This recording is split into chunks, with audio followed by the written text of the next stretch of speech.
The Saxon Vale mine near Singleton was idle for today's meeting at Branxton. It included employees of the mine and those retrenched last week. The meeting heard the outcome of weekend talks before the joint coal board in Sydney, where BHP conceded an extra 24 jobs at the mine to increase the number employed to 134. The proviso is that constructive talks must now take place in the next 4 weeks on work practices to improve the viability of the mine. While accepting this position, the workers at today's meeting voted for a further investigation into the tonnage forecasts. The argument that we've been having over the last couple of days is to try and assess what the real requirement for Saxon Vale coal is. There was almost 1.2 million tonnes saleable produced last year, and the company tell us that there's only a requirement for some 414,000 this year, and we've got some concerns about the accuracy of those figures. The senior manager at BHP's Collieries division, Colin Smith, says he's pleased the men will be returning to work tomorrow. He confirmed that Saxon Vale has been running at a loss since it opened in the early 1980s. Mr Smith says he expects tonnages this year will be down on last year and says most buyers will not enter into long-term contracts while the spot market price of coal is currently $10 a tonne cheaper. Mr Smith says that since the sale to Pico fell through, BHP was attempting to make the mine a viable operation, but that depended on better work practices and a reduction of government charges.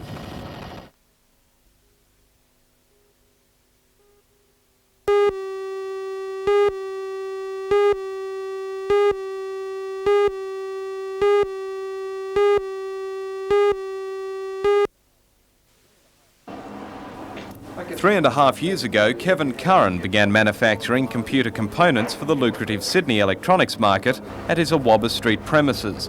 Now the business employs 7 people and has an annual turnover of about $380,000. For that enterprise, Curran Electronics was presented with last year's Hunter Region Small Business Award. Earlier this year, Kevin Curran approached the Lake Macquarie City Council with plans to expand his premises, but the council told him the land he wanted to use wasn't zoned industrial. Since then, Curran Electronics has been approached by the Toowoomba Development Board, and the Morissette firm will be moving north this week. Mr Curran says he'll be employing an extra 3 people when he gets to Toowoomba, and he hopes to have his factory built by the end of this financial year.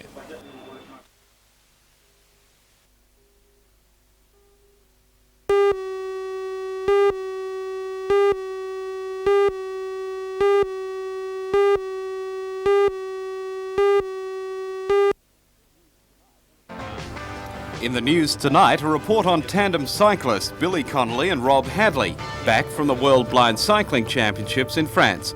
They finished 17th out of a field of more than 70 teams from around the world. For all the news, join us tonight at 6.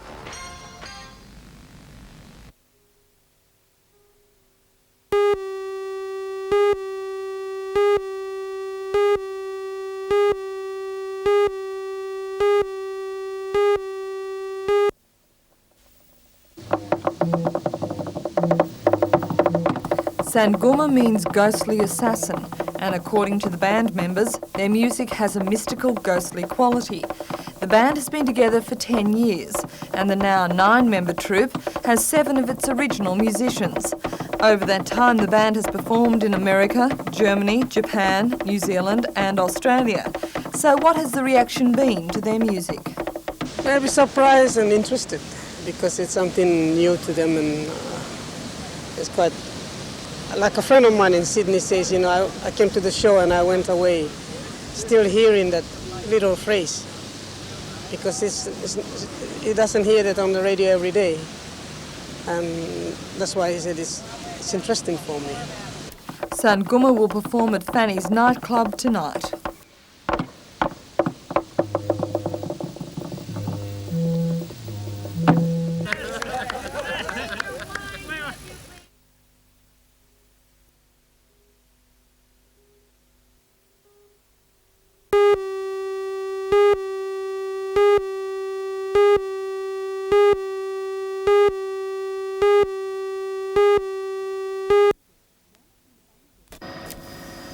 One of the oldest and most productive mines in the Upper Hunter is Costain's No. 2 mine at Ravensworth.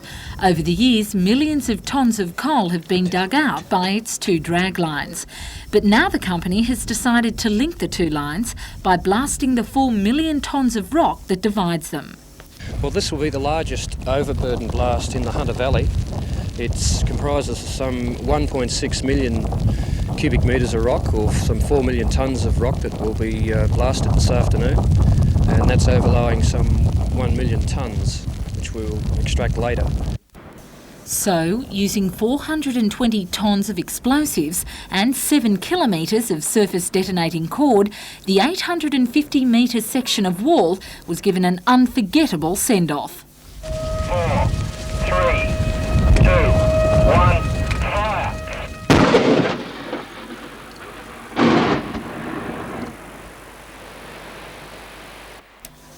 When the dust settles, the company plans to blast out the rest of the wall.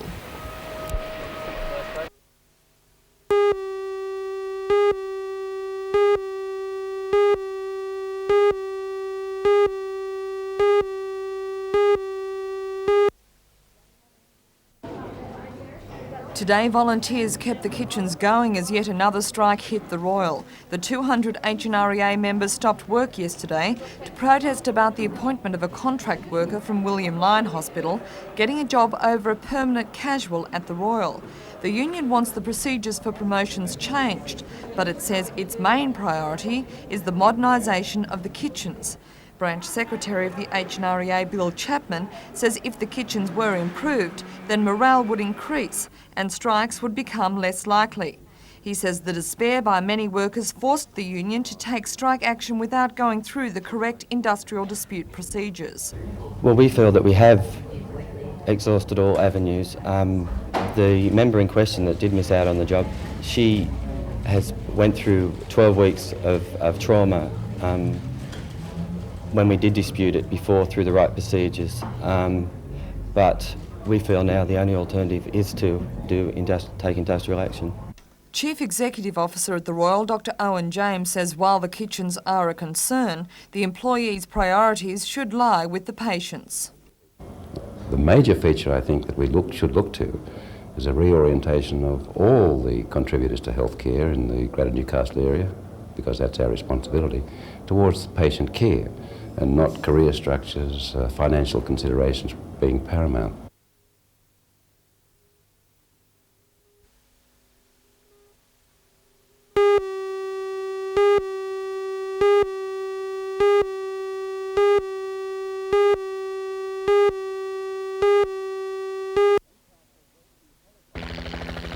The Newcastle rescue helicopter transported the 65-year-old woman to Royal Newcastle Hospital.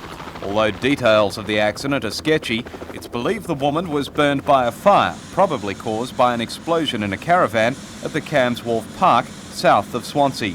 Ambulance paramedics stabilised the woman's condition on the scene before transporting her to the Royal by helicopter. It's believed she suffered first, second and third degree burns to 80% of her body. Ambulance officers say a man was also injured in the incident. He was taken to hospital by road ambulance.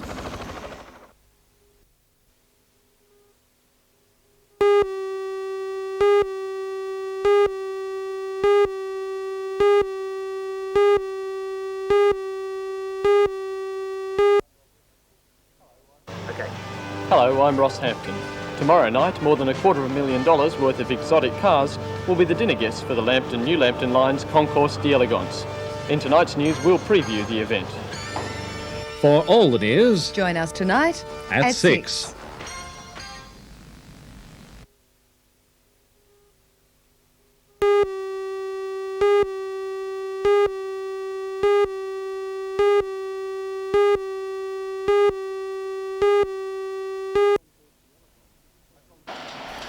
A Concours d'Elegance is a parade of elegant cars, restored or maintained in immaculate condition. Today, 2 of the cars involved in the Lions Club concourse went through a dress rehearsal at the Bay Bush Barn. This latest release, Jaguar V12 Cabriolet, is one of 17 exotic vehicles which will go on display and transport a model to the catwalk. The Jaguar from Sydney is the only car from outside the area. The others, like this 1965 Chevrolet Impala, are all show-winning vehicles from the region. Altogether, cars worth more than $250,000 will be shown off using a special revolving platform brought down from Queensland. The cars will be judged on their appearance, and the winner will travel to Toowoomba later in the year to take part in a statewide Concours de Elegance there.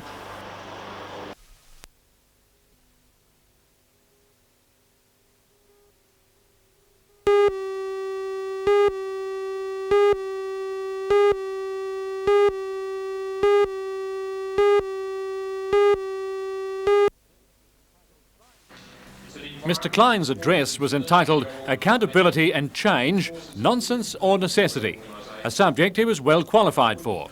Tony Klein was previously Director of the Efficiency Audit of the New South Wales Public Service Board, where he oversaw 39 audits, resulting in significant reforms. Mr Klein understandably defends the public sector against criticism of laziness and inefficiency.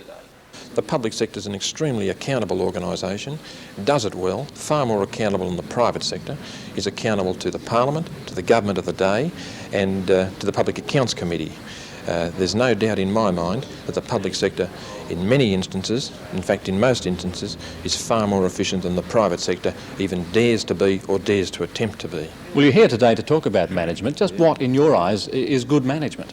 Good management is management that removes sophistication and complexity and replaces it with practicality, common sense and simplicity. It's about an involvement of people, it's about achieving desired results through people, working as a team to achieve results.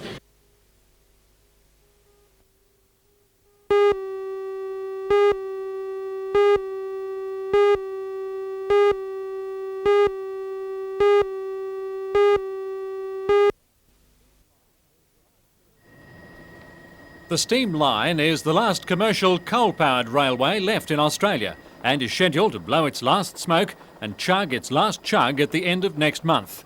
All 18 employees who work on the railway, taking coal from Stockrington to Coal and Allied's processing plant at Hexham, will be dismissed, and the reduced production will go by road. And the move will also mean cutbacks at the Hexham washery, according to Coal and Allied's Superintendent of Collieries, Alan Sykes. Well, Stockrington Colliery and the type of coal that Stockrington produces is unsaleable at any economic levels at the present time. When you take it as a unit, the coal comes from Stockrington Colliery along the Richmond Vale Railway, and in the preparation plant at Hexham prepares this coal to go to Newcastle. With Stockrington, it's a tightly knit unit, and we have to take all facets of that unit into consideration when we're trying to save Stockrington as best we can and to save as many jobs as we can. With the economic studies that we have done, the Richmond Vale Railway just doesn't fit into this pattern because of the size of the operation. Previously, when we were producing something like 3,500 tonnes a day, the overhead costs could be fitted into that pattern. But when the operation comes down to something like 1,500 tonnes a day, all the costs associated with the railway and the Hexham plant have to be scaled down, and the Richmond Vale Railway unfortunately just doesn't fit into that pattern. And so the Hexham washery itself will be reduced in size? Oh yes, the Hexham coal preparation plant will be exactly the same. It's washing coal 4 shifts a day at the present time, and it will be taken down to 2 shifts a day with the appropriate cuts in their workforce. And West Wallsend coal is also handled there. Will there be cutbacks there? Yes, well, West Wallsend, its coal comes to the Hexham coal preparation plant by motor vehicle, as different from Stockrington, but the West Wallsend quarry will be cut down a fair size too, and accordingly be much less coal coming from West Wallsend coal to the preparation plant as well. And this will all be happening at the end of the moratorium? Yes, the moratorium finishes at the end of August, on the 28th of August, and unfortunately notices will be going out on that day.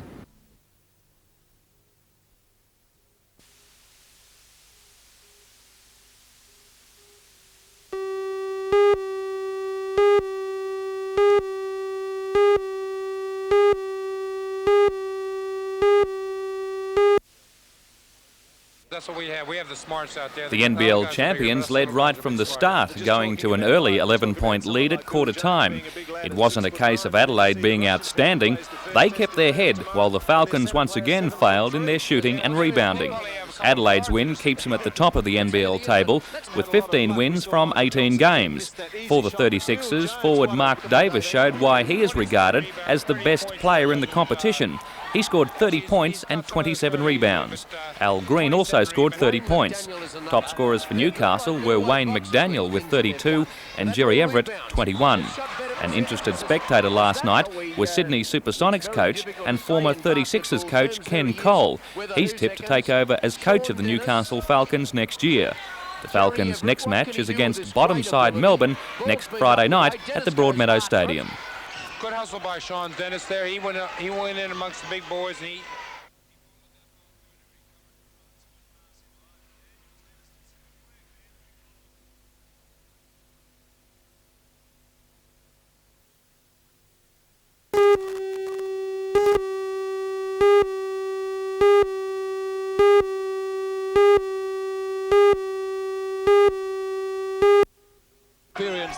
Waters began the fight in very ordinary fashion, losing the first round on points. In the second round, after the initial slow start, the 22-year-old knocked Hibbert to the canvas for the first time. Clubbing right hand and down goes Hibbert. His nose. Hibbert got himself together, but not for long, and midway through the fourth round, Waters decided to end the bout. There's a call to finish him and Hibbert goes down. He's down for the second time. An uppercut started, a right uppercut. Beautiful punch. And his manager, Nobby Nobbs, is saying, hands up, Hibbert. Box on, says Malcolm Bullner, who's got a minute and a half to go in round number 4. And the question is, can he last a minute and a half? It looks not, with a big right hand for trying out again. It'll be over. Will he get up again? He's up at 6. Malcolm Bullner asking the question. He's looking to the corner, and Nobby Nobbs calling for him to tie him up.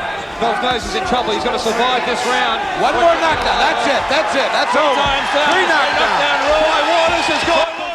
After the relatively easy win, Troy is now expected to press for a chance at the world title sometime next year. And a standing ovation from this packed house.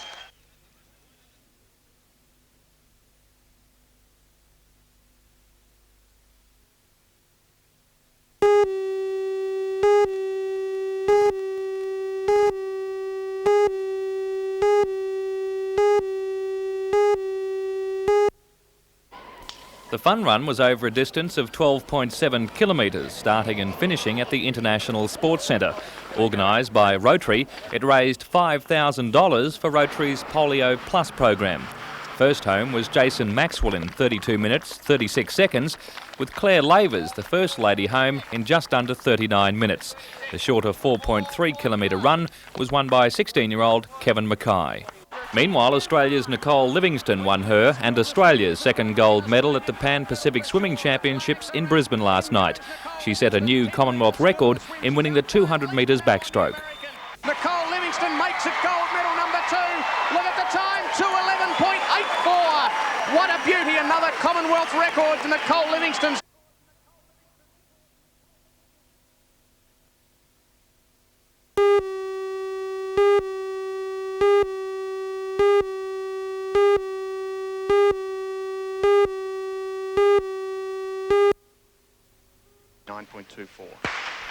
Donna's performance at the Pan-Pacific Championships was outstanding. Not only did she swim her way to bronze medals in the 400 individual medley and the 800 freestyle, she also dramatically improved her times. Her swim in the 400 IM was 3 seconds faster than her best, while her effort in the 800 was 6 seconds faster. That rates the young swimmer in the top 10 in the world in those 2 events. Well, the 400 IM I was concentrating more on because that's what I've been trained for. And that's what you'll be concentrating on over the next couple of months, do you think? Yeah, the 400 IM. What was it like against the Americans? They're pretty strong competitors, aren't they? Yeah, they are. It was a really good experience. You've swum against Janet Evans before though, haven't you? Yeah, I've swum against her in May in Florida. Now what about the next couple of months? What are you going to be doing? Go back to the Institute on the 28th of this month and we start endurance phase. And when's the next big meet for you? Probably end of September, the National Winter Short Course Championships. What's the next goal for you? Well, the Olympic trials are in May next year, so that's what we're training for.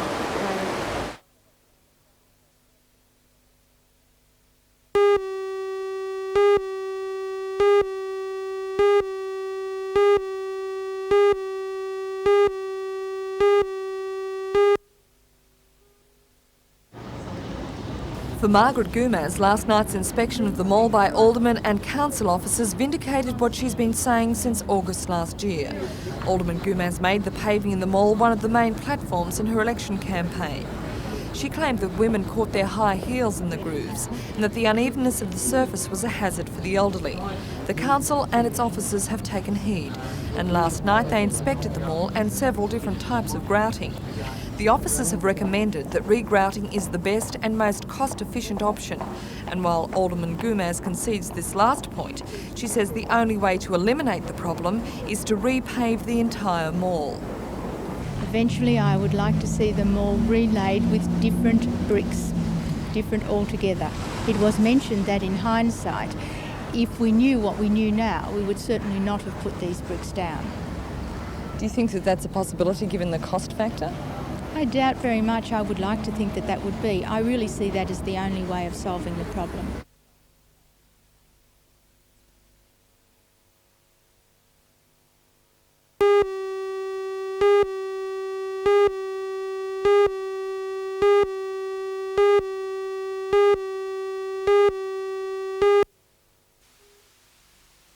The issue of who pays for pilot flying training has become a political hot potato. Only yesterday the federal government floated the idea that Qantas will have to subsidise the training of RAF pilots because so many are changing camp. In the middle of this debate, Newcastle University yesterday announced that a new diploma in aviation science, the first of its type in Australia, is to be introduced next year. The university toyed with the idea of running the entire course, practical and theoretical. But the fly in the ointment was who was going to pick up the tab for the flying training. The Commonwealth Tertiary Education Commission, concerned about the whole fees debate, told the university that it could not charge fees. So as a way around the problem, the university has established the University of Newcastle Institute of Aviation to formalise a link between the uni and the Civil Air Training Academy at Cessnock, which will run a practical course which it's hoped many students will opt to take. In theory, students will be able to just take the academic course. So it's going to be possible to come out with the Newcastle University Aviation Diploma having never sat in a plane. If people wish to pursue this as just an academic subject, have no interest in pursuing flying as a career, then indeed that's so.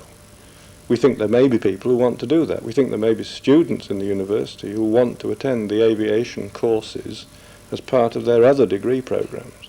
But the vast majority of students who will be pursuing the full diploma, we think will want to combine this with flying training.